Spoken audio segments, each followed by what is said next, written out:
Кийинки сөз Кокулов Эрлан Калчаровичке берилет. Саламатсыздарбы?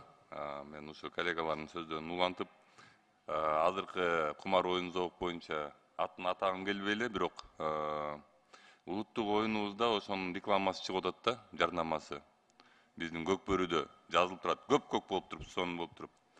Кайсы бир дүйнөдө негизинен ошо улуттук оюнду ушунча деңгээлге түшүргөндөр барбы? Оюн зоокту рекламировать этти ошол жерден. Улуттук оюн деген улуттук оюн боюнча калыш керек да.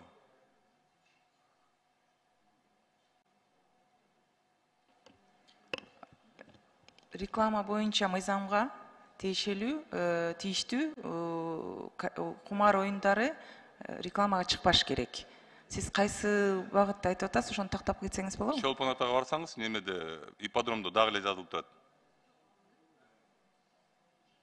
Казинонун рекламасыбы? Жок, неменин рекламасы, жаңырээк айтып кеткен. Интернет оюн неме. Эми азыр мындай реклама кылып келбей эле онлайн казинону айтып атабыз да. Реклама болбош керек. 1xbet деп жазылып турат Чолпон атада, немеге барсаңар, ипподромго. Жазылып турат, бүт жеринде.